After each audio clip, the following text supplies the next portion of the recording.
अभी निकालना जब तुमने कोई पाप ना किया हो। अब आज को आदमी तो यह सुन रहा हो, कहने लगो तुम्हारा तरह सांप चले गए, शाम हो गई, किसी ने हाथ नहीं लगाया शिव जी बने बूढ़े बाबा को। एक 15-20 साल का लड़का चला रहा था, शाम के वक्त स्नान करके। पार्वती जी ने कहा बेटा हमारा आदमी पड़ा है, घर वाला पड़ा है, बूढ़ा है, गिर गया, जरा उसे बचा लो। वो 15-16 साल का लड़का गया और जैसे ही हाथ किया तो शिव जी ने तो फिर वही कहा, ए बेटा कोई पाप ना किया हो तभी हाथ लगाना, वरना जल के राख हो जाओगे। उस लड़के ने कहा तुम हाथ तो लगाओ, पाप किया होगा तो जल के राख हो जाएंगे। शिव जी बोले तुम 15-16 साल का बालक, तूने आज तक पाप नहीं किया? उसने कहा मैंने बहुत पाप किए। तब तो गंगा जी आया, बोले फिर तू कह रहा है कि मैंने पाप नहीं किया? वो लड़का बोला दादा मैंने एक कथा में सुना था कि गंगा जी में स्नान करने के बाद सारे पाप नष्ट हो जाते हैं, तो अभी तो मैं गंगा स्नान करके आया और अभी मैंने कोई पाप नहीं किया, मेरे पिछले सारे पाप नष्ट हो गए। भगवान शंकर ने कहा देवी इसको फल मिले गंगा स्नान का, क्योंकि इसको भरोसा है कि मेरे सारे पाप नष्ट हो गए। ऐसे ही कोई भी कथा हो, कीर्तन हो, अगर तुम्हें भरोसा नहीं है तो कोई मतलब नहीं है। अब भरोसा है तो सब कुछ है। भरोसा ही भगवान का दूसरा नाम है। चंचुला ने हाथ जोड़े भगवान शिव के, साथ में माता पार्वती आई थी। पुराण में लिखा है, बिल्कुल श्लोक पढ़िए। पार्वती जी क्या कह रही हैं चंचुला से? चंचुले सखी सु प्रीतनतया, हे सखी चंचुला। चंचुला तो रोने लगी, माता आपने हमको सखी कह दिया। पार्वती मैया कहती हैं चंचुला जो भी स्त्री बड़ी श्रद्धा और भाव के साथ मेरे शिव महापुराण को सुन लेती है उसे मैं अपनी सखियों में सम्मिलित कर लेती हूं, वो मेरी सखी बन जाती है। पार्वती जी चंचुला को ले गई। सूत जी कहते हैं एक दिन माता पार्वती बैठी और चंचुला भी बैठी। चंचुला ने कहा मां आप तो अंतर्यामी हो, सब जानती हो, एक बात पूछूं? पार्वती ने कहा पूछो चंचुला। तो चंचुला कहती है मां मैं जैसी भी हूं आपकी हूं और अब आपसे ही अपना दुख रोऊंगी। मेरा पति भले दुष्ट था, पापी था, शराबी था, व्यभिचारी था, पर था तो मेरा पति। तो माता तुम सब जानती हो, इतना बता दो कि इस वक्त मेरा पति कहां है। माहेश्वरी महादेवो कृपाम कुरु मां परी। हे माहेश्वरी, हे जगत जननी, मुझे इतना बता दो कि इस वक्त मेरा पति है किस हालत में। पार्वती ने कहा चंचुला तुम्हारा पति इस वक्त भयंकर पिशाच बन गया है, तो उसका उद्धार कैसे होगा? बोले उसका उद्धार शिव महापुराण की कथा से होगा। कौन सुनाएगा?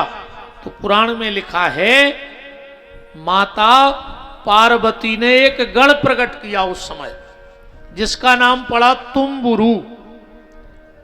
आप कभी बड़े बड़े शिव मंदिरों में गए होंगे तो देखा होगा भगवान शंकर के मंदिर के बाहर दोनों दरवाजों पर दो गण खड़े होते हैं। उनमें एक तो हैं देवऋषि नारद और दूसरे हैं तुम्बुरु, जो पार्वती जी ने प्रकट किया। ये क्या करते हैं? बोले ये संगीत में बड़े निपुण हैं नारद जी और तुम्बुरु। तो ये भगवान को दोनों दरवाजे पे खड़े होके राम नाम की धुन सुनाते हैं।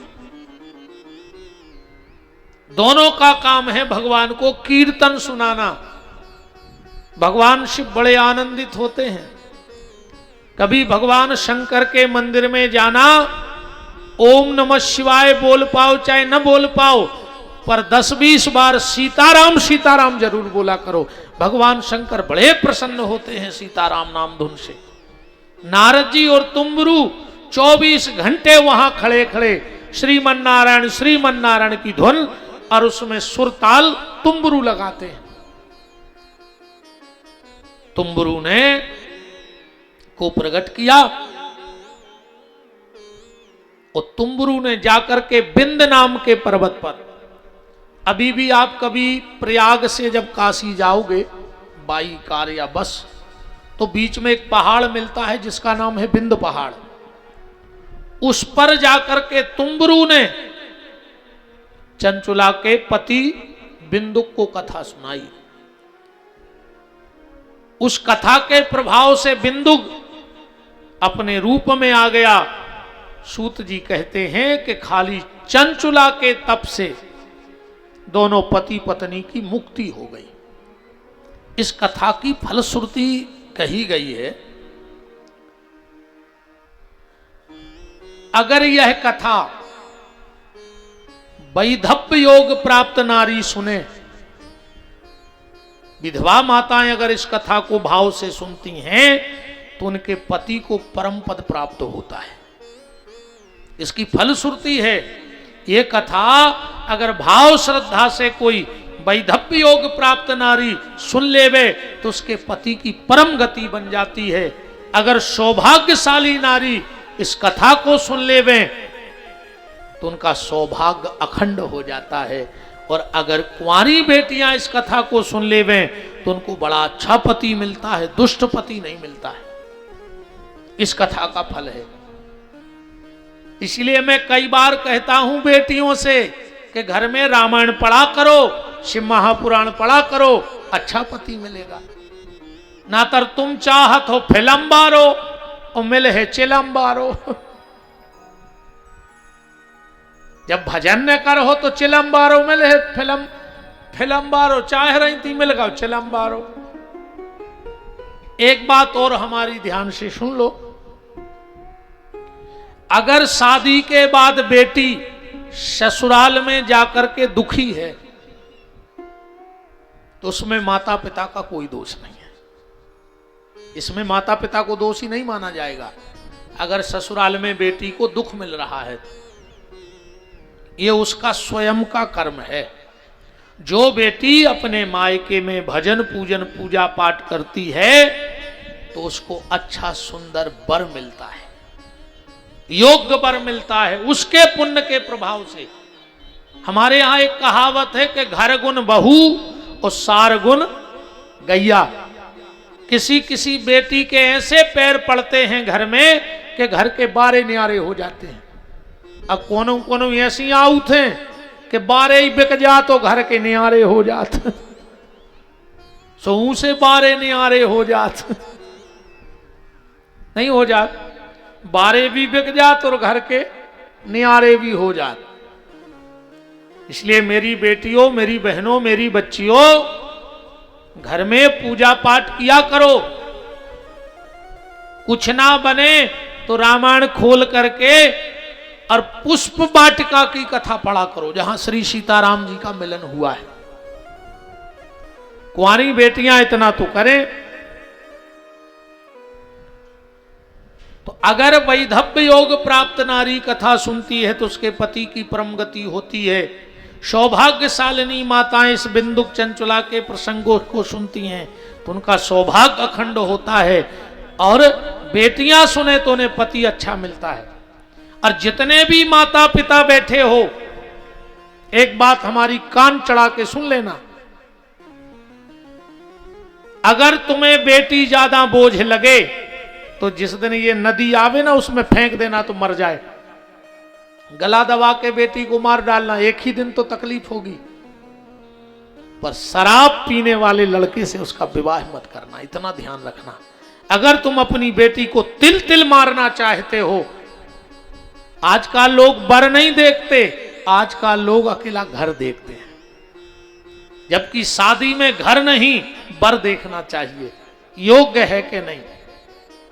शराब पीने वाले के साथ अपनी बेटी का विवाह मत करो, चाहे उसे जहर दे के मार दो, एक ही दिन तो मरेगी बेचारी।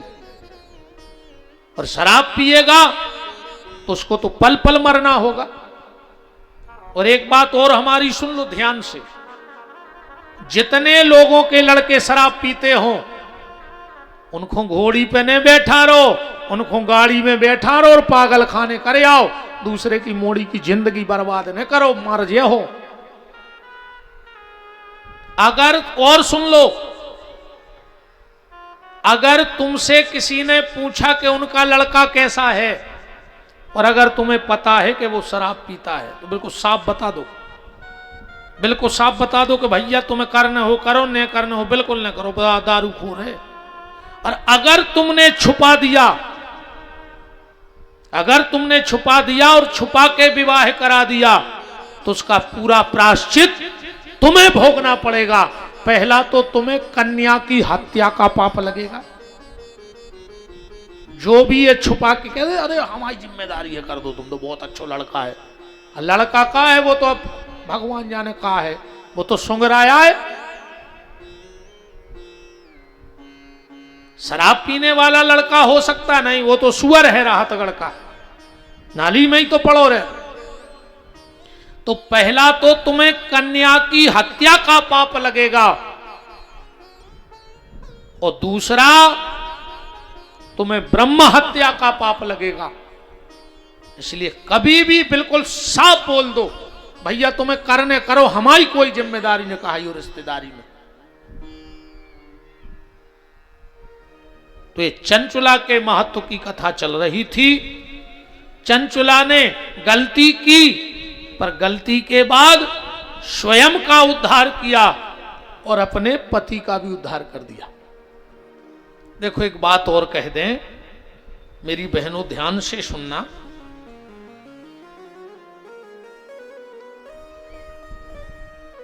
तुम अपनी ताकत पहचानो, तुम में बहुत ताकत है, तुम शक्ति हो। अगर तुम अपनी पे आ जाओ, अगर ये माताएं अपनी पे आ जाएं, तो हिरण्यकश्यपु जैसे राक्षस के घर में जी प्रहलाद को पैदा कर सकते हैं। इनमें बात ताकत है कि जी राक्षसों के घर में भी भक्त बना सकते हैं। और अगर ये थोड़ा सा चूक जाएं तो ये विशस्सरवा जैसे संत के घर में भी रावण जैसी औलाद पैदा कर सकते हैं। ये तुम्हारी जिम्मेदारी है कि तुम्हें प्रहलाद बनाना है घर में कि रावण बनाना है। इसमें पुरुष की कोई जिम्मेदारी नहीं, ये तुम्हारी जिम्मेदारी है, ये तुम्हारी जिम्मेदारी है। शौनक ऋषि तो गदगद हो गए, गदगद हो गए। महाराज आपने तो बहुत अच्छा महत्व बताया। जैसे कोई व्यक्ति इस कथा को कराना चाहे तो उसका विधि विधान क्या है। सूत जी महाराज कहते हैं, मैंने कल कहा था ना कि शिव महापुराण की 5 चीजें, स्थान, गान, ज्ञान, ध्यान और दान। सबसे पहले सूत जी कह रहे स्थान का चयन करो, सुंदर से स्थान का चयन करो। उसके बाद वक्ता की तलाश करो। फिर इसमें खर्च बताया कि कितना होना चाहिए। बोले विवाहे यादृशम ताहम परिकल्पयेत, कथा में इतना खर्च करना चाहिए जितना अपना बेटा बेटी के विवाह में व्यक्ति खर्च कर सकता है। अब ये नहीं लिखा कि 10 लाख खर्च हो कि 25 लाख हो। किसी किसी के यहाँ 10,000 में विवाह हो जाता है और किसी किसी के यहाँ 10,000 के लिए फटाके फूट जाते हैं। तो भगवान ने जिसको जिस सामर्थ्य के अनुसार बनाया हो, भगवान के आयोजन में उसे वैसा ही खर्च करना चाहिए। यहां लिखा है कि शिव महापुराण की मंच पे कुछ हो चाहे ना हो, पर केल का वृक्ष जरूर होना चाहिए, केल का खंबा जरूर होना चाहिए व्यास गद्दी पर। इस शिव महापुराण का महत्व है। दूसरी बात ये ध्यान से सुन लो, शिव महापुराण की कथा को कभी भी सिर पे तौलिया और पगड़ी डाल के नहीं सुनना चाहिए, टोपी लगा के नहीं सुनना चाहिए। जो भी व्यक्ति शिव महापुराण की कथा को सिर पे तौलिया बांध के, कपड़ा डाल के, टोपी लगा के सुनता है, उसकी संतान उसके कुल को कलंक लगाने वाली हो जाती है। इसी शिव महापुराण के 6वें अध्याय के श्लोक नंबर, बिल्कुल ये लिखा है, आप पढ़ लो। श्लोक नंबर है 42। षोडशी मस्तके कायत शृणोवन्ति कथा नरः तत्र पुत्राश्च प्रजायन्ते पापिनः कुल दूषका। उसकी संतान उसके कुल को कलंक लगाने वाली हो जाती है। अभी श्रावण का महीना चल रहा है, आप रुद्री बनाओ, आप बनेनी घाट वाले बाबा के दर्शन करने जाओ, शिव जी को जल चढ़ाओ, तो इस चीज का विशेष ख्याल रखना कि आपके सिर पे तौलिया ना पड़ी हो, आपके सिर पे पगड़ी ना हो, आपके सिर पे टोपी ना लगी हो, वरना लेने के देने पड़ जाएंगे, है ना। पर तुम्हारा नहीं है बहन जी हरो नियम, न कल से मंदिर जाओ कजुल्ले राहत गढ़ के कहीं अच्छी से पुराण भाई दे, वे तो वैसा ही न ढांकती मो, है ना। सुहागन नारी को कभी भी खुले सिर 4 जगह नहीं जाना चाहिए। पहला, जिसके यहाँ मौत हुई हो 13 दिन तक जाओ तो सिर पे कपड़ा डाल के जाओ। जिसके यहाँ बच्चा हुआ है 10 दिन तक वहाँ जाओ तो सिर पे कपड़ा डाल के जाओ। जिस गुरु से तुमने दीक्षा ली वो मिल जाए तो तुरंत सिर पे पटका डालो। और कभी भगवान के मंदिर और कथा में कभी भी खुले सिर नहीं जाना चाहिए, इस चीज का ध्यान रखना। और पुरुष शिव के मंदिर में पगड़ी बांध के न जाए। यहां एक बात और अच्छी लिखी है, शिव महापुराण की मंच के सामने अगर कोई मां गाय के गोबर से थोड़ी सी जगह को लीप करके और उस पे आटा, कुमकुम, हल्दी का चौक बनाती है, तो शिव महापुराण में लिखा है कि उस माँ बाप को कभी अपने बच्चे की लाश नहीं देखनी पड़ती है। हाँ, ऐसा पुराण में लिखा है कि अगर कहीं शिव महापुराण की कथा हो रही हो और उस मंच के सामने अगर गैया के गोबर से लीप करके चौक बनाया जाए तो उस माँ बाप को कभी अपने बच्चे के मृत शरीर को नहीं देखना पड़ता है। बाबा महाकाल उसकी रक्षा करते हैं।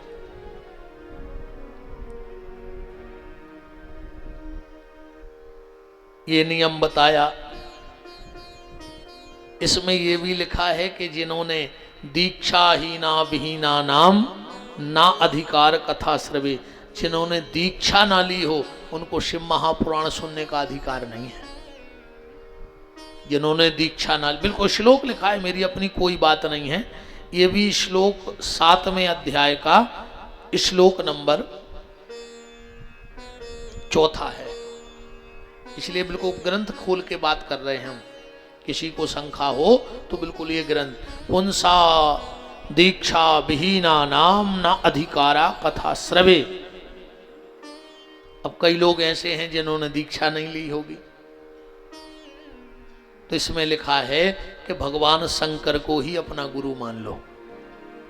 मन ही मन शिव को गुरु मान करके शिव महापुराण की कथा को श्रवण करो। बोलो वृंदावन बिहारी लाल की।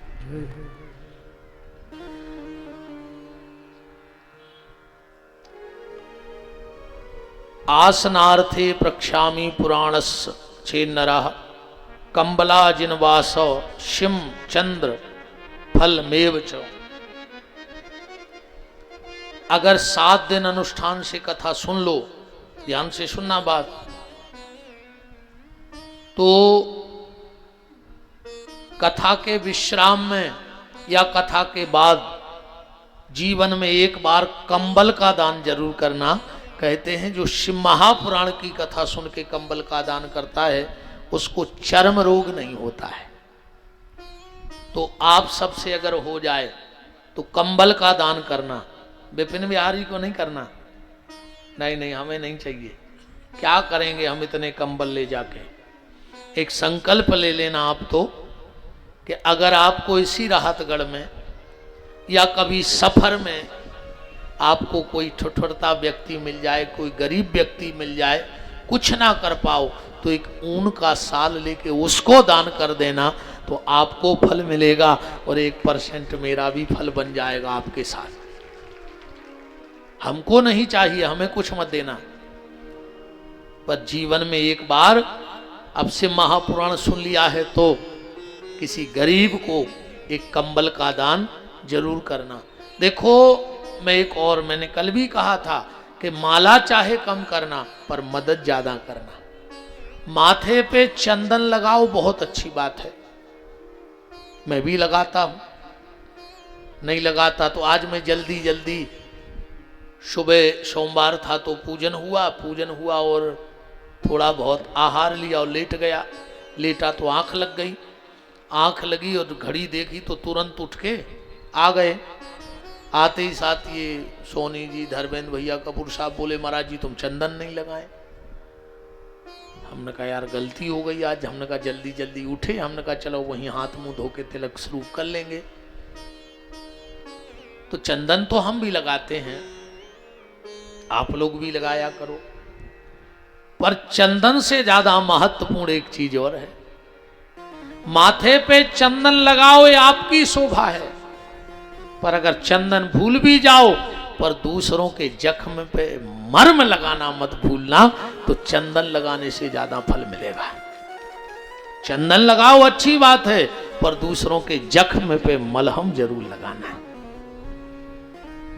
तो मुझे लगता है कि चंदन वाले की टेर बाद में सुनी जाएगी, पर जख्मों पे मलहम लगाने वाले की टेर बनने वाले पहले सुन लेंगे। वो तो अभी दिमाग में आ गई थी बात कि मैंने चंदन नहीं लगाया था। मलहम लगाओ। एक कंबल का दान जरूर जीवन में करना, मेरा आप सबसे निवेदन है। अभी ठंड में कर देना, कोई दिक्कत नहीं, देना उसको जिसको जरूरत हो। हमें पता रहता है कि जरूरतमंद हमारे गांव में कौन है, तो उसको एक कंबल का दान जरूर करना। जीवन में आने वाली पीढ़ी में तुम्हारे कभी चर्म रोग नहीं होगा। ये भगवान शंकर का वरदान है कि जो मेरी कथा सुन के कंबल का दान करता है उसके परिवार में कभी चर्म रोग का बीमारी उसके परिवार में नहीं आती। बोलो काशी विश्वनाथ की। अब आया यजमान, सुन लो शिव महापुराण का भंडारा कैसे होना चाहिए। सब में कन्या भोजन, ब्राह्मण भोजन, साधु भोजन बताया है, पर शिव महापुराण के भंडारे का बताया है कि सबसे पहले भंडारे में 2 बटुक ब्राह्मणों को बुलाना चाहिए। बटुक का मतलब है जिनका विवाह ना हुआ हो, कुंवारे 2 ब्राह्मण आवे और सबसे पहला भंडारा वो खावे। और भंडारे में उनको क्या खिलाना चाहिए? गैया के दूध में खीर बना करके शहद डालकर और छेवले के दोने में। एक बात और मेरी सुन लो, आपके घर में श्राद्ध हो, तेरहवीं हो, कथा पूजा हो, कभी कोई साधु भोजन करने आए, कोशिश करिएगा व्यंजन भले कम बने। आप तो दाल रोटी खिलाओ, पर छेवले के पत्तल में खिलाना। छेवले के पत्तल में श्राद्ध का, तेरहवीं का या कोई भी अच्छे काम का भोजन हो, तुम्हारे घर में कोई अतिथि ब्राह्मण साधु आवे, कन्या भोजन कराओ, तो छेवले के पत्ते में भोजन कराना चाहिए। छेवले में के पत्ते में भोजन कराने से स्वर्ण की थाली में का फल शास्त्र में कहा गया है। स्वर्ण के थाल में। और श्राद्ध में, तेरहवीं में विशेष रूप से ज्यादा व्यवस्था ना कर पाओ तो जो 13 ब्राह्मण जेबने में आवे उनको छेवले के पत्तल में ही भोजन कराओ। कोशिश करो कि परिवार के लोग हाथ से परोसो, श्राद्ध में अपने हाथ से भोजन कराओ, क्योंकि तुम्हें अपने पितरों का उद्धार कराना है। आजकल तो लोग ऐसे हो गए, खुद सेठ बन के बैठ गए, नौकर परस रहे हैं। हाँ, आजकल परसने वाले मिल जाते हैं, तो सेठ जी तो बैठे हैं, सेठ जिनका बड़ा पेट वो सेठ, छोटा पेट तो काय का सेठ। उस बड़े पेट से मतलब नहीं है, जो कितना भी खाते जाएं पर पेट भरे ही ना वो सेठ है ना। कितना भी खाते जाएं पर पेट ना भरे वो सेठ। बोलो वृंदावन बिहारी लाल की जय। छेवले के पत्तल में भोजन कराने का दूसरा एक और फल कहा गया है, उसकी पीढ़ी में कभी दरिद्रता नहीं आती है। पितर उसके धन की कमी कभी नहीं रहने देते उनके परिवार में। धन मिलता है पितरों की कृपा से। बहुत ध्यान से सुनना, धन भगवान की कृपा से नहीं मिलता है व्यक्ति को। भगवान किसी को धन दे भी नहीं सकते, भगवान के हाथ में नहीं वो काम। भाई देखो, सबके विभाग अलग अलग होते हैं, होते के नहीं होते। अब तुम डॉक्टर के पास जाओ और कहना कि हमारी जमीन की रजिस्ट्री करवा दो, डॉक्टर क्या करेगा? या तुम तहसील में जाके और कहो कि हमारी थोड़ा चक्कर आता है, उसको देख दो, तो वो क्या देखेंगे? वहां के भले कर्मचारी हैं, भले ऑफिसर हैं, पर बीमारी है तो डॉक्टर के पास जाओगे ना, लिखा पड़ी है तो रजिस्ट्रार के पास जाओगे। ऐसे ही धन का जो डिपार्ट है वो हमारे पितरों के पास है। बिना पितरों की कृपा से कोई धनवान नहीं हो सकता है। पितर संतुष्ट हैं तो धन की वर्षा होगी, वरना धन आने वाला नहीं है। तो शिव महापुराण का भंडारा हम आपको बता रहे। सबसे पहले भोजन किसको कराना चाहिए? 2 बटुक खीर बना करके गैया के दूध में पका करके उसमें ऊपर से शहद डाल करके छेवले के पत्ते दोने में 2 ब्राह्मणों को पहले भोजन कराना चाहिए। इसके बाद किसी और को भंडारा करवाना चाहिए। तो उससे शिव महापुराण में जो भी गलतियां हो जाती हैं, जो भी त्रुटियां रह जाती हैं, वो भगवान शंकर सारी माफ कर देता है। बोलो बनेनी वाले बाबा की। सारी दुनिया में सबसे निराला, सारी दुनिया में सबसे निराला बाबा मेरा ये डमरू वाला। सारी दुनिया में सबसे निराला बाबा मेरा ये डमरू वाला। सारी दुनिया में सबसे निराला मेरा बाबा ये डमरू वाला। सारी दुनिया में सबसे निराला मेरा बाबा ये डमरू वाला। ताली सेवा करते हुए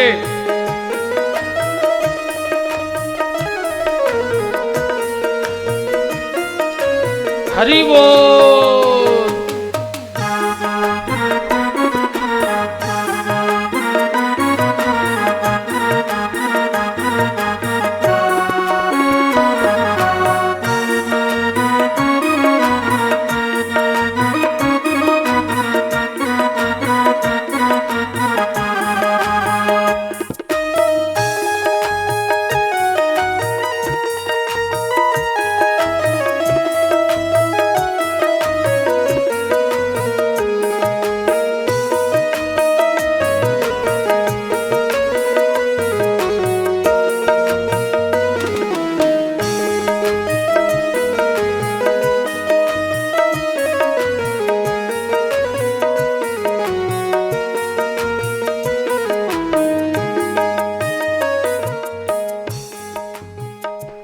जन्मदाता यही है, विधाता यही जन्म दाता यही है, विधाता यही, जन्मदाता यही है, विधाता यही, जन्मदाता यही है, विधाता यही, दीन दुखियों की बिगड़ी बनाता यही, दीन दुखियों की बिगड़ी बनाता यही। ये देखो मोंदा हो सो बोलियो, जिंदा हो तो, अगर मर गए हो, आजकल साइलेंट अटैक ज्यादा आ रहे हैं, पता नहीं पड़े और आदमी ने पट जाता पर हो लगत बैठो या है। तो देखो ऐसो होगा होए, अगल बगल देख लियो, दद्दा जे की थप्पड़ी ने बज रही हो सो हला के देख लियो, मार मारू तो नहीं गानो और भाव बन जाए।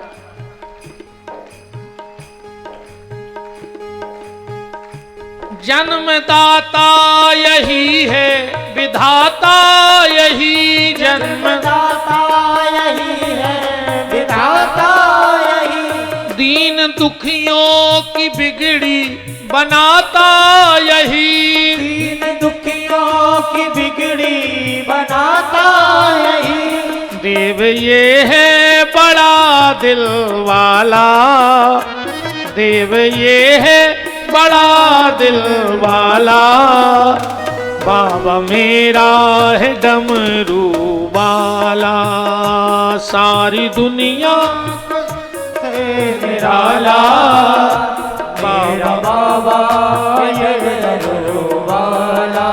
हरि बोल।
साचा दरबार है, भरे भंडार है, साचा दरबार है, भरे भंडार है, साचा दरबार है, भरे भंडार है, साचा दरबार है, भरे भंडार है, सेठों का सेठ है वो तो दातार है, सेठों का सेठ है वो तो दातार है, सेठों का सेठ है वो तो दातार है, सेठों का सेठ है वो तो दातार है, और खोल देता है किस्मत का ताला, खोल देता है किस्मत का ताला, बाबा मेरा है ये डमरू वाला, खोल देता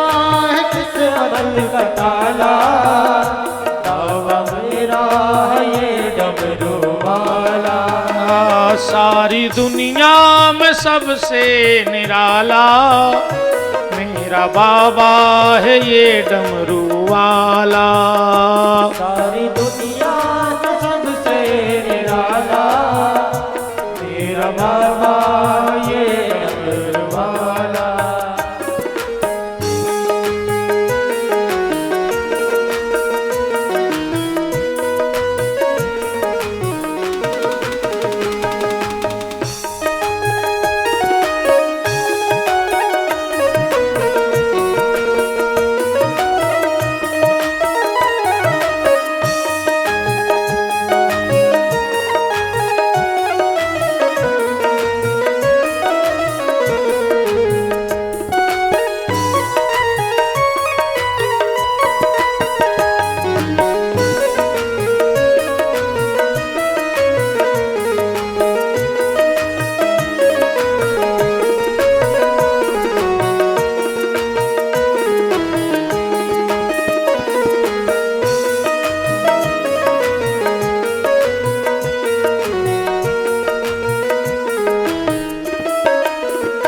हम सबका ही है पालनहारा, हम सबका ही है पालनहारा। भोला भंडारी है त्रिपुरारी भी है, भोला भंडारी है त्रिपुरारी भी है। और सारी दुनिया का है रखवाला, सारी दुनिया का है रखवाला। मेरा बाबा है ये डमरू वाला, दुनिया का है रखवाला। मेरा दादा है ये डमरू वाला। सारी दुनिया में सबसे निराला, मेरा बाबा है ये डमरू वाला।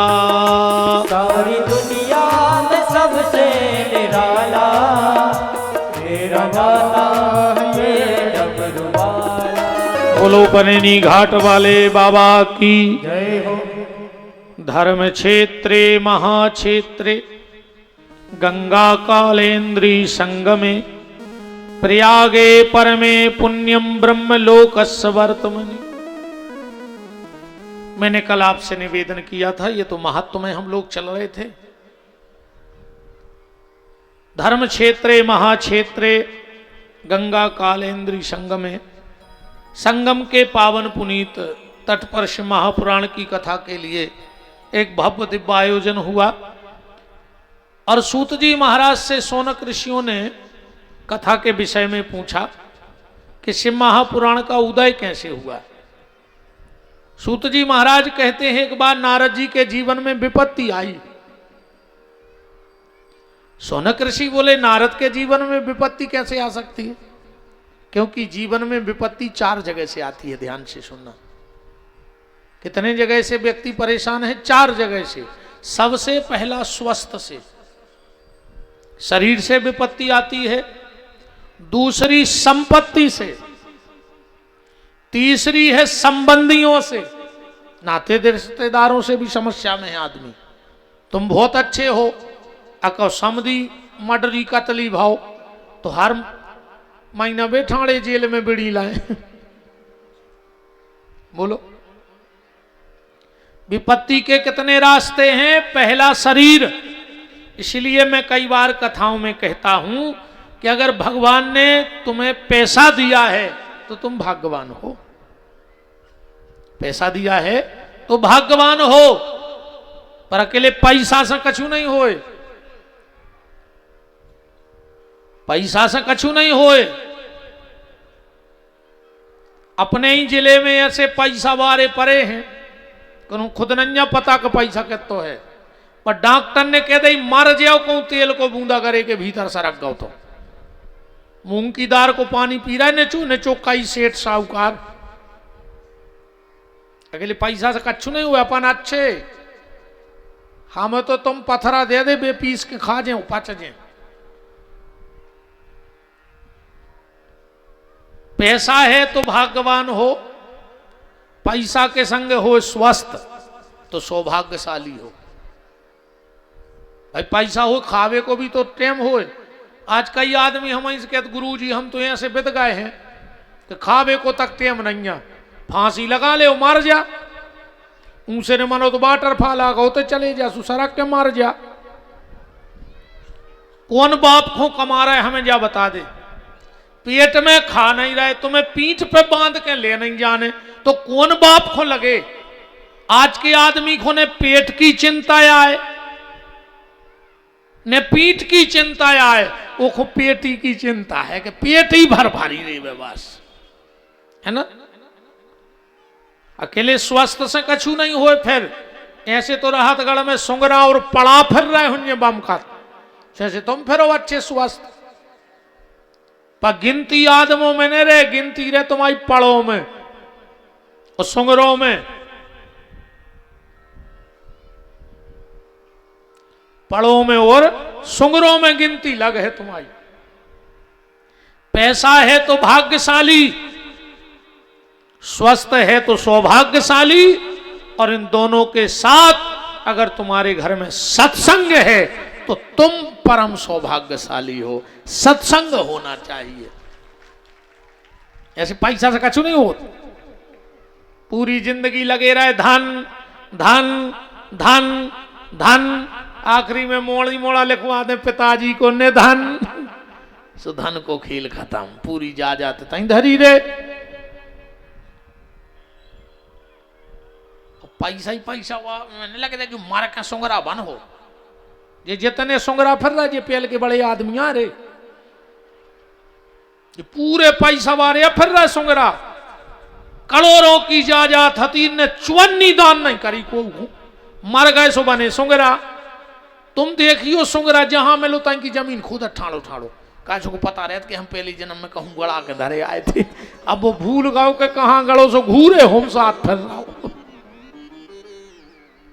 ये पूरे बड़े आदमी आ चिकटा, और हमारे हिसाब से तो दो आदमों की छाती पे पत्थरा बांध के, पत्थरा तो रिनवा की जगह है आजकल वे नहीं लगी रोडों के लगे थे पट्टी सी लोग ये फारसी की अच्छी 4 फरसियां आदमी में बांध के बड़ी और लपेट के पक्के तार से नदियां फेंक दी सो मार जाए। 2 आदमी कौन?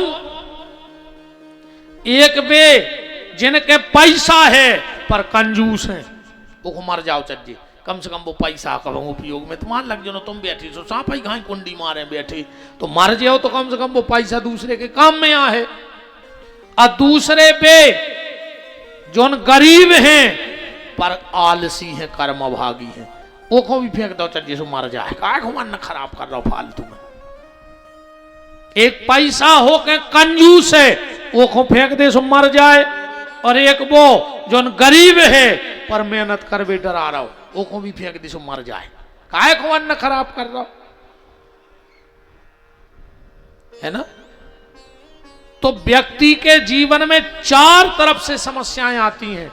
पहली संपत्ति से, दूसरी स्वस्थ माने शरीर से, तीसरी संबंधी से, और चौथी आती है संतान से। बहुत ध्यान से बात को समझना। जो खुड़खुड़ान लगो रे फिर के, जो खुरखुरा रहा हो साउंड देखो आ रहा मैं कछु जो आखिरी देखो,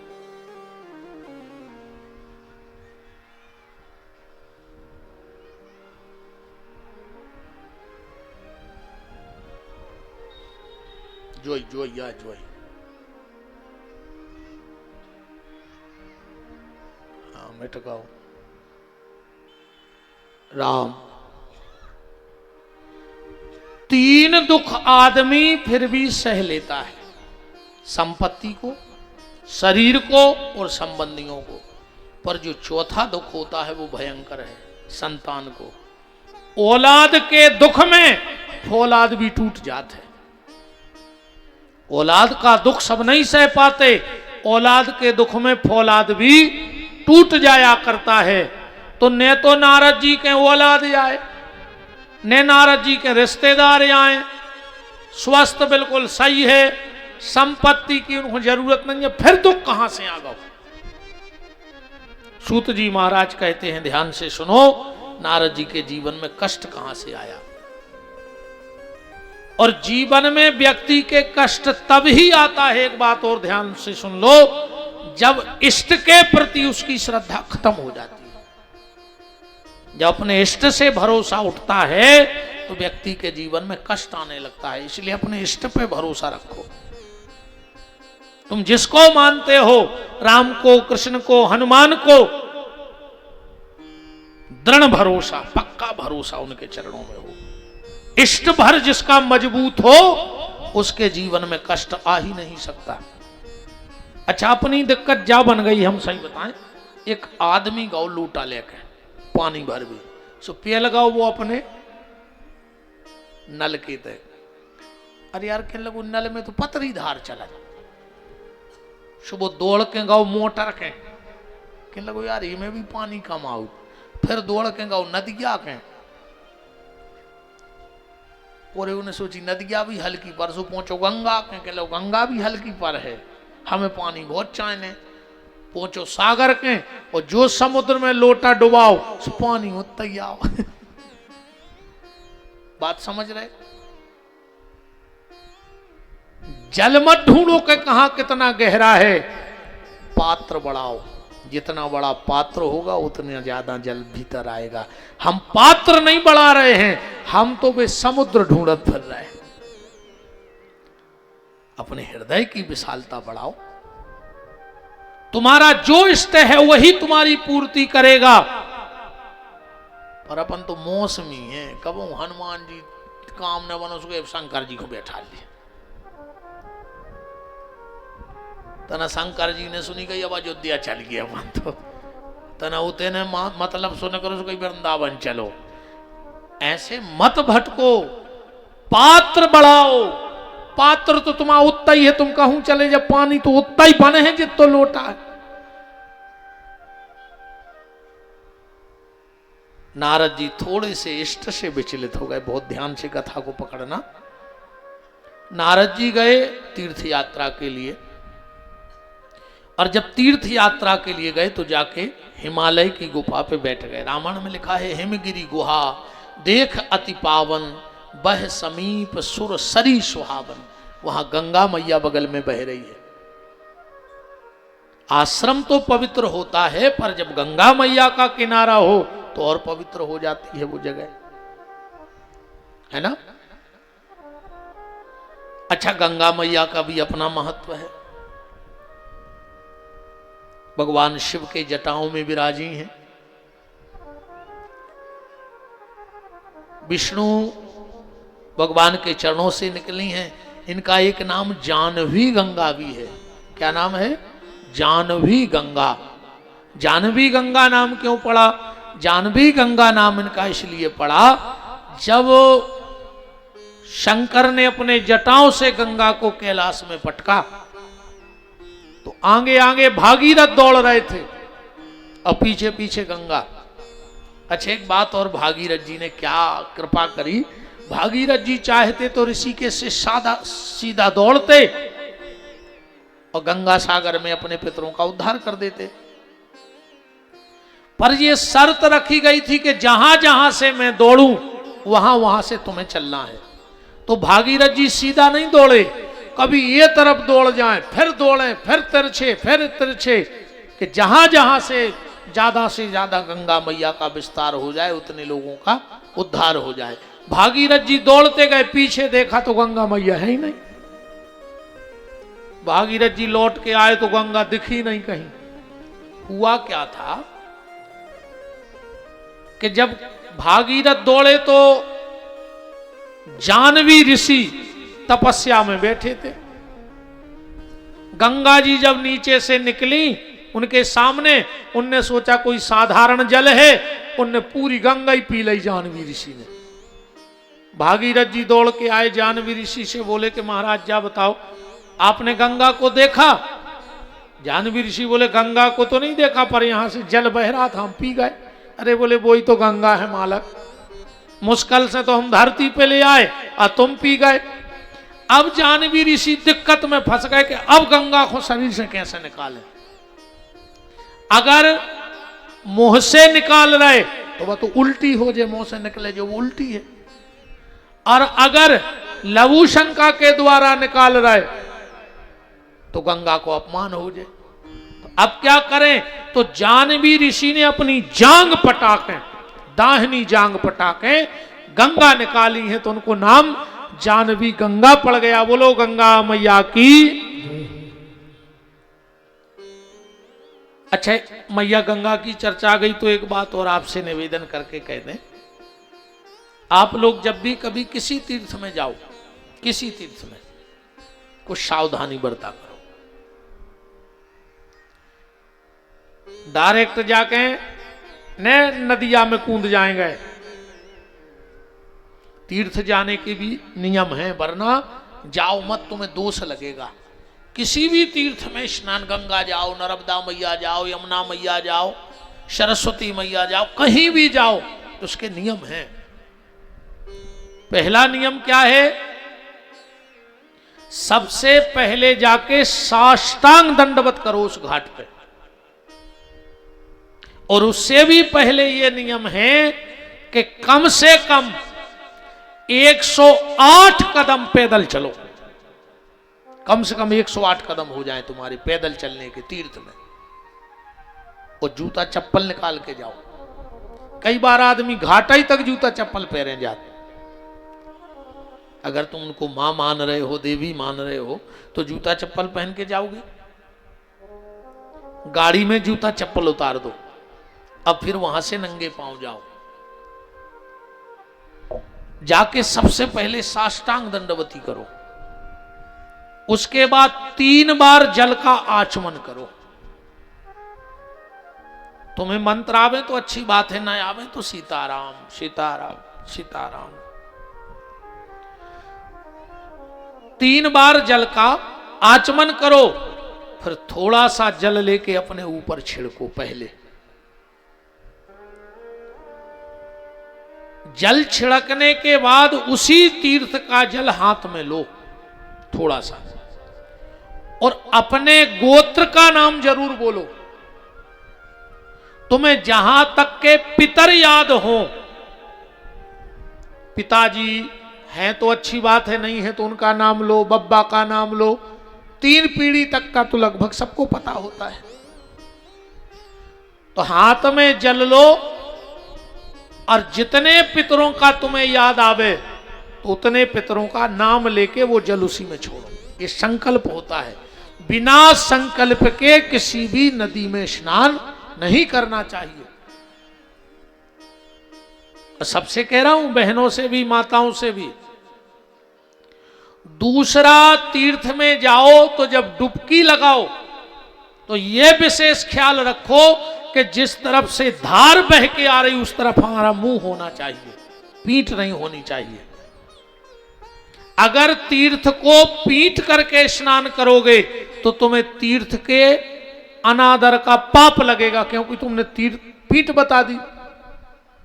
तो जिस तरफ से धार बह के आ रही उस तरफ मुंह होता है तीर्थ का। तो डुबकी लगाओ, और कम से कम 3 डुबकी लगाओ। ज्यादा जितनी लगा सको लगाओ, पर 3 डुबकी लगाओ। कभी भी तीर्थ में हाथ नहीं फटकारने चाहिए। कई बार लोग तैरते हैं, फट फट हाथ मार रहे हैं। हम मां की गोदी में हैं, चाहे गंगा मैया हो चाहे नर्मदा मैया हो, हम मां की गोदी में हैं।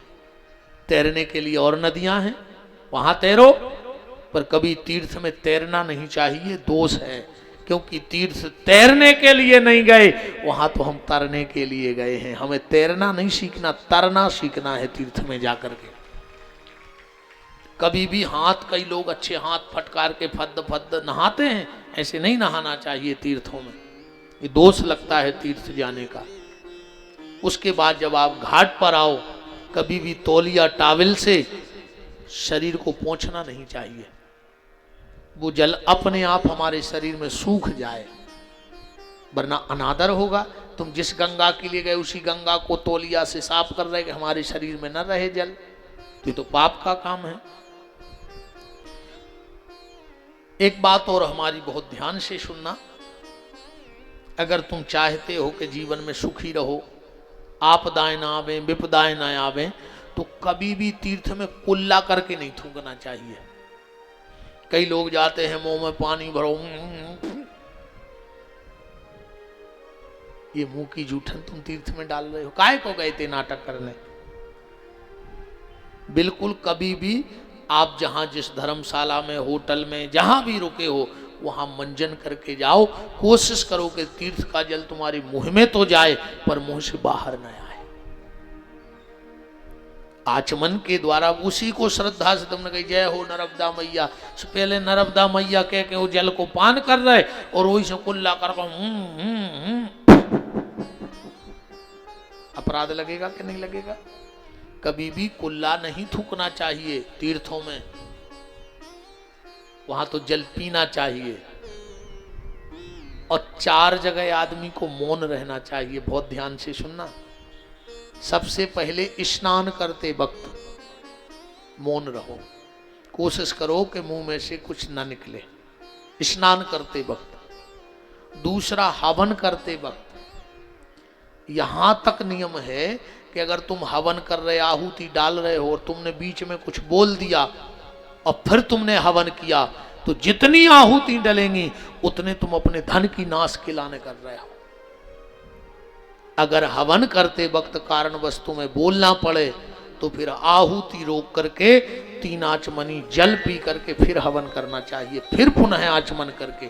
अगर बिना आचमन करे, बहुत ध्यान से बातों को समझना, कई बार आप लोग भी हवन करती हो, बात करती जाती हो, तो तुम धन की नाश कर रही हो अपने घर में।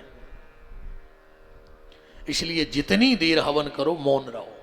अगर कभी मजबूरी आ जाए, बोलना पड़े, कुछ सामग्री कम पड़ गई और मंगाना पड़े तो बोलना पड़ेगा, तो फिर आचमनी बगल में रखो, फिर उसमें 3 आचमनी जल डालो, आचमन करो, हाथ धो और फिर पुनः आहुति डालो। पर अगर तुमने बोल करके बिना आचमन के आहुति डाल दी तो तुम्हारे धन की नाश होगी। स्नान करते वक्त मौन रहो, हवन करते वक्त मौन रहो, भोजन करते वक्त मौन रहो। उसके कई फायदे हैं भोजन के। एक तो झगड़ा नहीं होगा पति पत्नी में। हम लोगों में कभी झगड़ा ही नहीं हुआ और हमारे और पंडिताइन के बीच में, क्योंकि हम मौन भोजन कर दे। अब वो भी जानती कि मांगेंगे आगे को तो कुछ है नहीं, तो पति पत्नी में झगड़ा नहीं होगा। क्योंकि आजकल पति पत्नी तो हो रहे हिंदुस्तान पाकिस्तान जैसे हालात हैं और फिर भी कह रहे हम साथ साथ हैं। पति पत्नी माने हिंदुस्तान और पाकिस्तान इकट्ठे भर हो जाए, झगड़ा पक्को है ना। हालांकि आजकल तो एक नौ शब्द आ गया है मार्केट में, ये घर वाले से कहते हैं जानू जानू कहने लगी आजकल। कह देखो जानू और वो की एक ना मानू, तो काय के जानू। बताओ, कह देखो जानू और एक ना मानू, तो काय के जानू मानू। एक, स्नान करते वक्त मौन रहो। दूसरा, हवन करते वक्त मौन रहो। तीसरा, भोजन करते वक्त मौन रहो। और चौथा, क्रिया करते वक्त मौन रहो।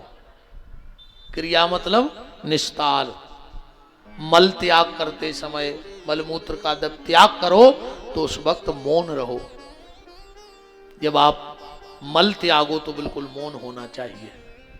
जब हाथ धो लो, शरीर की शुद्धि हो जाए, इसके बाद बोलना चाहिए। कई लोग आजकल फोन पे ही बतियात रहे, तो तहीं बैठे बैठे। फोन ने तो बागत करी है यार, कोई से कोई को मतलब नहीं बचो। हाँ, वे तो रीलें बना रहे हैं और रियल लाइफ की सत्यानाश कर रहे हैं। रीलों में लगो है आज को आदमी। पहल की सियानी सियानी मताई हरें उठत थी, ओरेन डारत थी ओरेन। और आज की बहन जी हरें ओरेन नहीं डारत, सबसे पहले स्टेटस लगाओ थे। उठ के सबसे पहले मोबाइल पे स्टेटस कहा, स्टेटस सही कहा, इतनो अच्छो तो स्टेटस मुखिया तो नहीं बने लोग हरे यहाँ दिखे आए जी भाई नहीं पलट रही, क्या करें। इतनो प्यारो लगे हैं वो में कि राम आएंगे तो अंग ना सजाऊंगी, ऐसे कहा पहलो स्टेटस कि राम आएंगे तो अंग ना सजाऊंगी, और सास ससुर आएंगे तो अपना मुंह फुलाऊंगी। रामा है तो अंगना सजे हैं, और सास ससुर है तो मुंह फुले हैं। अरे राम राम, बहुत गड़बड़ी है। तो स्नान करते वक्त मौन रहो, भोजन करते वक्त मौन रहो, हवन करते वक्त मौन रहो, और मलमूत्र विसर्जन त्याग करते वक्त भी मौन रहो। तो गंगा जी में तीर्थ पे ज्यादातर मौन होके रहो। तो स्नान को करके तौलिया टावल से शरीर को नहीं साफ करना। एक बात का और ध्यान रखना, कभी तीर्थ जाओ, हमें रोज रोज तो जाना नहीं है, कभी भी कमर के नीचे का कपड़ा तीर्थ में धोकर हमें नहीं निचोड़ना चाहिए। कमर के नीचे का कपड़ा हमें तीर्थ में नहीं निचोड़ना चाहिए। एक पन्नी ले जाओ, थैला ले जाओ, उसमें गीला कपड़ा रखो और जिस होटल लॉज में रुके हो उसमें आके धो लो। अगर वहां तुम कपड़ा निचोड़ते हो, हमारे कमर के नीचे हमारे गंदगी के द्वार हैं, और जब हम वो कपड़ा निचोड़ते हैं तो उसका जल हमारे पितरों को पीना पड़ता है। इसलिए इस चीज का भी ख्याल रखो।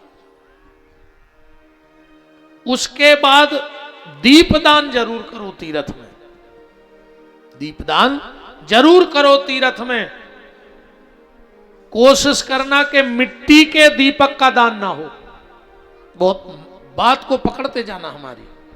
तुमने मिट्टी का दीपक लिया, जलाया और वहीं नर्मदा जी गंगा जी में बहते जल में छोड़ दिया, दीपक डूब गया, बुझ गया।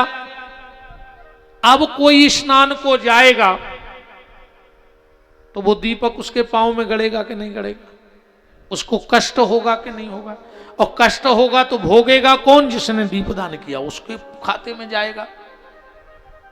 क्योंकि भगवान का न्याय, एक बात से समझो, देखो भगवान कितनी पतरी वो की सोच है, वो कितनो बारीक न्याय है। एक मंदिर के बाहर 3 लड़के बैठे थे। भगवान के देखियो सोच, जहां तुम्हारे सोच नहीं सका तो ऐसे भगवान सोचत है। एक मंदिर के बाहर 2 लड़के बैठे, एक और आके बैठ गए, तो कितने हो गए? 3। बैठे बैठे बातें हुई, 12 बज गया। एक बोला यार हमें तो भूख लगी आई, दूसरा बोलो हमें भी भूख लगी, तीसरा बोलो हमें भी भूख लगी। तीनों को भूख लगी तो 2 तो रखे थे डिब्बा, एक बिना ही डिब्बा को हतो, कछुलाई ने हतो। 2 ही ने अपने अपने डिब्बा खोले, एक लाए तो 3 रोटी और एक लाए तो 5 रोटी, और तीसरो सीता ही राम। तो 2 ही बोले कोई बात नहीं है, अपन 3 ही मिलके खा ली, की दिक्कत क्या है? अच्छा रोटी हाँ भाई 8 और खावे वारे 3।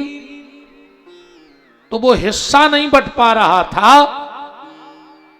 वो हिस्सा नहीं बट पा रहा, तो उसमें से एक ने दिमाग लगा, बोले एक काम करो, अपन इन 8 रोटों के 3-3 टुकड़ा कर लिए। 8 रोटी के, 1 रोटी के 3 टुकड़ा, भाई सो कितने टुकड़ा हो गए? 24। बोले 8-8 टुकड़ा 3 ही जने ले ले, हिसाब बराबर होगा। तीनों ने मिलकर के 8-8 टुकड़े खाए, और जो वो तीसरा रोटी नहीं लिए था, जब वो चलने लगा तो उसने 8 सोने की गिन्नी निकाली और 2 ही को दे दें कि बांट लियो। अब वो चलोगा, वो चला गया। अब इन 2 ही में बंटवारे की दिक्कत हो गई। एक बोलो एक काम करो, तुम्हारे यहां 3 रोटी से तुम ले ले, हम ले रहे 3, हमारी 3 रोटी, तुम्हारे यहां 3, 505 तुम ले ले। वो कहने लगो नहीं, आधे आधे करो, 4 तुम ले 4 हम। अब वो बोलो हम 4 काय पे लाए, हमारी 3 रोटियां थी, हम तो 3 ले हैं। वो कहने लगो तो हम कैसे ले लाए? मित्रता में धोखेबाजी कैसे? जब कछू मिलो तो बराबरी में बटे। उन 2 ही में झगड़ा होगा। इतने में आ गए पुजारी मंदिर के। काय लड़ रहे? बोले महाराज फैसला नहीं हो रहा। पुजारी बोले हमें दे दीजिए गिन्नी 8 ही, हम सवेरे फैसला करके बताए। 8 ही गिन्नी सोने की ठाकुर जी के चरणों में रखी गई। अब पुजारी ने सोची यार मैंने जल्दी जल्दी में लिया तो लाई, पर हम कैसे बांटे? स्वप्न में भगवान रोत रोत पुजारी सोए प्रकट हो गए। भगवान बोले एक काम करो। बोले का? बोले 1 गिन्नी दे दियो, ये की 3 रोटी हती वो खो, वो 7 दे दियो जे की 5 रोटियां थी वो खो। पुजारी बोले जो कौन सो फैसला आए, बे तो एक पे हो ना माए नहीं हो रहा, तुम एकदम तोड़ के वो कौन दे रहा है 1 और 1 कौन दे रहा है 7। भगवान बोले सुनो पुजारी, वो की कितनी रोटियां थी? बोले 3। बोले 1 के टुकड़ा कितने भाई? बोले 3। तो वो के कितने टुकड़ा भाई? बोले 9। 1 ने खाए कितने? बोले 8। तो बोले 8 टुकड़ा तो वो अपने खुदा ही खा गाओ, वो कोई 1 ही टुकड़ा दान भाव है। सो के लाने एक गिन्नी में लो चच्चे, 1 की कितनी रोटियां थी? बोले 5। बोले 5 के कितने टुकड़ा भाई? बोले 15। तो बोले 8 टुकड़ा इन्हें खाए, 7 इन्हें खुआए, से 7 टुकड़ा मिलो चच्चे। जो है भगवान को न्याय, ध्यान रखियो। इसको ठाकुर जी का न्याय बोलते हैं। जहां हमारी सोच खत्म हो जाए वहां से ठाकुर जी सोचना चालू करते हैं। अब एक बिल्कुल सरल भाषा में कर ले के कर्म को फल मिलेगा। तुम तो दिया डारे आए कोने के पांव में लग गई भाव का। एक राजा ने अपने मंत्री को डांटो। अब जब बिल्कुल सरल भाषा सबको समझ में आ जाए, मंत्री को इतनी गुस्सा आई मनो राजा का कहता है। सो जैसे ही वो दरबार से लौटो सो एक पुलिस वालो खड़ो तो सिपाही उन्हें दाव में ला के सिपाही के थपाड़ा पट उतरो। सिपाही ने सोची यार मैंने क्या करता हूं, राजा ने मंत्री को डांटो जो हमें मार के चलो गो। सिपाही तम तमानो घरे आओ, घरवारी पानी को गिलास ले आई। जो तो घरवारी को बिल्कुल अक्काल बक्काल की बके। घरवारी सोची यार हीरा से गए थे, मैंने क्या करता हुआ के नाराज हो रहा है। अच्छा पत्नी को पति ने डांटो, पत्नी का करे बेचारी। सो भीतर गई सो मोड़ा पड़ रहा हो तो वो के काने पटा में 4-5 रपट्टा था। मम्मी ने पूरी गुस्सा कोने पे उतारी? बाल बच्चों पे। वो मोड़ा ने सोची यार पापा ने मम्मी को डांटो, मम्मी हमें डांट रही। सोता ही धरी थी मसाले बांटत की, लुड़ गया। सोने उठाई लुड़ गया। और बाहर पट्टी पे सो रहा तो कुत्ता सोने आके कुत्ता में दई। अब गुस्सा तो था कहूं कहूं। कुत्ता ने सोची यार हीरा से सो रहे थे हम भोंके ने कछू। जब कहने करो राजा सो कुत्ता ने राजा को काट खाओ। होगा हिसाब बराबर के नहीं होगा? गलती राजा ने करी थी सो कुत्ता ने राजा को काटो। मेरा निवेदन ये है जो आपसे कह रहा हूं मैं, तीर्थ में अगर दीप दान करना है तो आटे के दीपक में बत्ती रख के वहां दीप दान करो। उससे तुम्हें 2 फायदे होंगे। एक तो दीप दान हो गया और दूसरा, अच्छा एक बात और, दिया कभी भी बहते जल में नहीं बहाना चाहिए जला के। हाँ, दीपक से आरती करो और घाट पे रखो। ऐसा नियम है कि जब तक दीपक जले तब तक वहां बैठ के भजन करो। क्यों भाई दीपक, तुम तो खुद ही दीपक हो।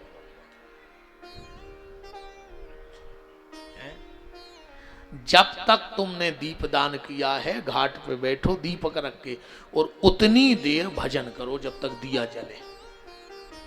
ऐसा नहीं कि दिया जलाओ भग आए, ये दोष लगता है। जब तक वो दीपक जल रहा है तुम्हें जो अच्छा लगे, ओम नमः शिवाय, सीताराम, राधे श्याम, जो भी अच्छा लगे बैठ के भजन करो। जब दीपक ठंडा हो जाए उस दीपक को उठा के फिर जल में डाल दो।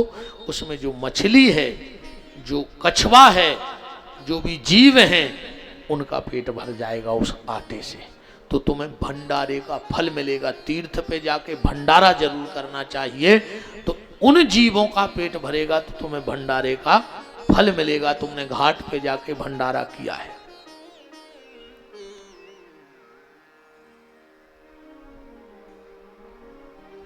बात चल रही थी, नारद जी हिमालय की गुफा में बैठ गए, भजन करने लगे।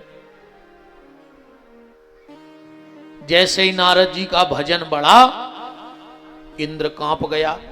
क्यों? क्योंकि ये कुर्सी का चक्कर बड़ा खतरनाक है साहब।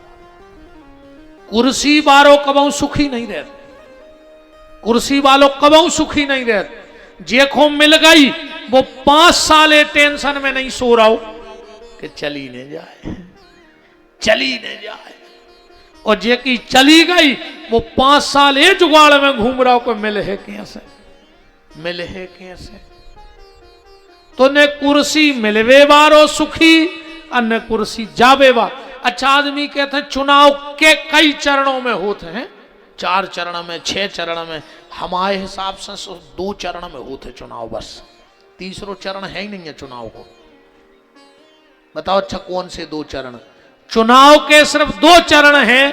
पहले चरण में नेताजी जनता के चरणों में, और दूसरे चरण में जनता नेताजी के चरणों में। सब चरण खत्म, सारे चरण खत्म, 2 ही चरण हैं चुनाव के। अच्छा इंद्र को थोड़ी सी घबराहट हो गई, किस बात की?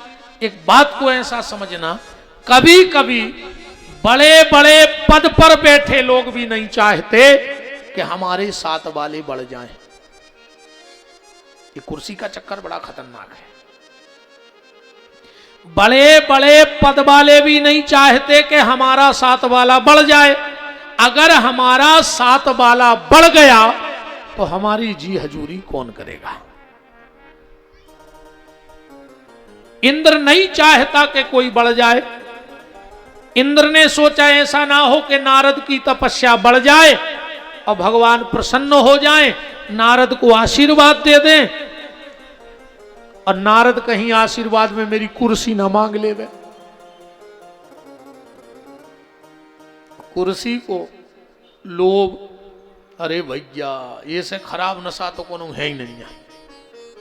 हमें तो लगा इतनी खतरनाक दारू नहीं है जितनी खतरनाक कुर्सी है। भैया भैया लड़ बैठा थे यार। अब एक दिन हम कहां देख रहे थे, 2 ही आदमी फार्म भरे, लोग लगाई। अरे मैंने कहा अब तो अति हो गई रे कुर्सी की। श्री सीताराम जी महाराज की।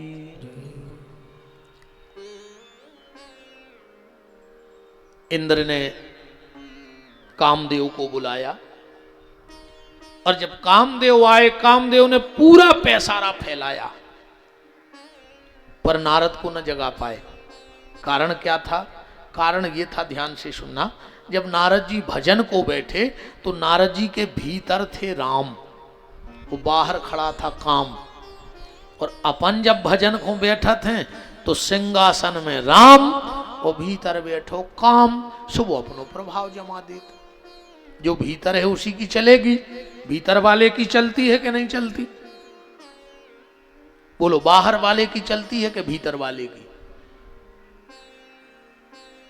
ये सब लोग कह रहे भीतर वाले की चलती। हमारे घर में भी भीतर ही वाले की चलत है ना?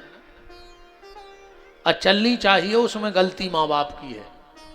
हम इनको भी दोष नहीं देते, इसलिए इन लोगों की चलती है। माँ बाप अपना मुंह बंद शादी में करवा देते हैं। जब शादी का कार्ड छपता है तो लड़की के आगे लिखा जाता है सौभाग्य कांक्षणी, तो पूरा सौभाग्य कांक्षणी नहीं लिखा जाता, अकेलो सौ लिख के बिंदी धरी जाती। और लड़कों के आगे लिखो जाते चिरंजीव, सो पूरो नहीं लिखो जाए, अकेलो ची लिख के बिंदी धर दे। मतलब घर के पहले ही कह दे बेटा बया रही है 100 के है 100, तू ची भन करके बेटा। तो गृहस्थी अच्छी चल रही, इसलिए अपन ची कर भी नहीं पा रहे हो। कर पा रहे हो तो बता दे, हाथ उठा दे। का जने राहतगढ़ में जे की दम हुए, एक हाथ नहीं उठो, बताओ। जियो लाडली बहना 1700 नहीं बार गए रक्षाबंधन के। हाय हाय हाय।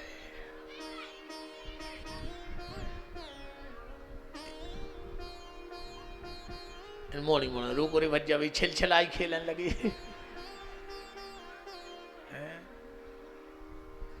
राम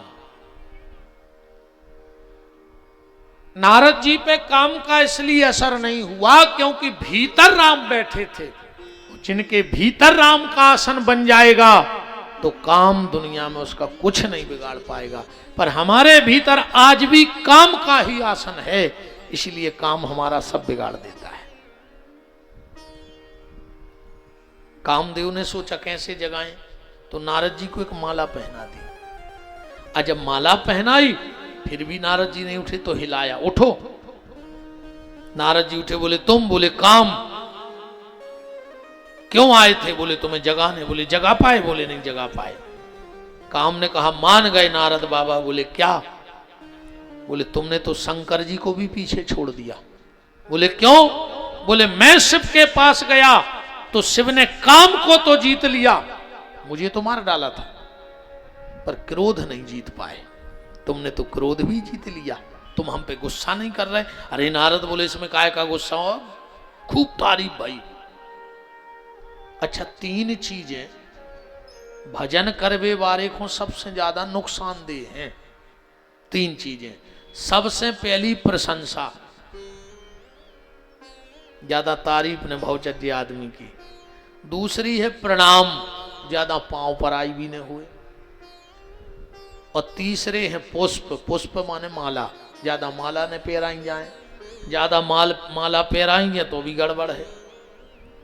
प्रशंसा, पुष्प और प्रणाम, ये तीनों व्यक्ति के लिए घातक हैं। पर अब एक बात और समझ लो बहुत ध्यान से, किसी को दीपावली की बधाई दे पाओ चाहे न दे पाओ, किसी को होली की बधाई दे पाओ चाहे न दे पाओ, किसी को जन्मदिन की बधाई दे पाओ।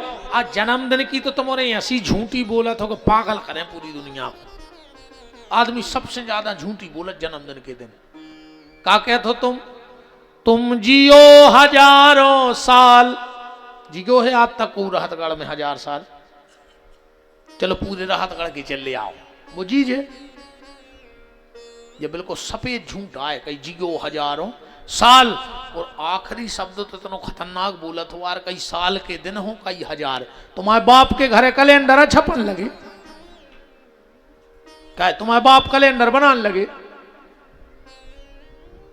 साल के 365 दिन होते हैं, मतलब होते हैं, वो में कोई फेर बदल नहीं होगी। तुम पूरे जिले के चले आओ, अपन तो कच्छु नहीं हो रहा।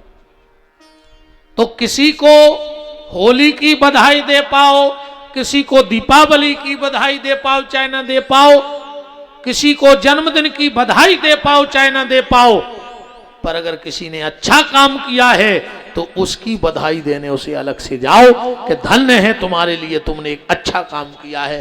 तुमने गांव में हौदी बनवा दी, तुमने मंदिर बनवाया, तुमने कथा करवाई, तुमने ऐसा आयोजन करवाया, तुमने भंडारा करवाया, उसकी बधाई देने जरूर जाओ। ये समाज का दायित्व है। पर जिसको बधाई मिल रही है, अब उसका कर्तव्य क्या है? उसको अहंकार नहीं करना चाहिए, क्योंकि थोड़ी सी प्रशंसा हो तो आदमी को अहंकार आता है। पर अच्छे काम करोगे तो प्रशंसा तो होगी। तो उस प्रशंसा से कैसे बचे? बस नारद जी ने यही गलती कर दी। अगर ये काम कर लेते तो बच जाते। हम और आप कैसे बचें? कोई तारीफ करे तो हम क्या करें कि अहंकार ना आवे। तुम लोगों ने देखा होगा जब नेताजी लोग भ्रमण पे जाते हैं नगर में, क्षेत्र में अपने, तो लोग उनको माला पहनाते हैं। कहूं 100 माला पहराई जाए नेताजी हर में। कहूं नेताजी पूरी माला पहरे फिर उतारे भरने, तो नेताजी लगे हैं कि नमूना पेल तो जा बताओ। 100 मालाएं खट्टी पहरा दे और वे उतारे भरने, तो नेताजी लग के नमूना।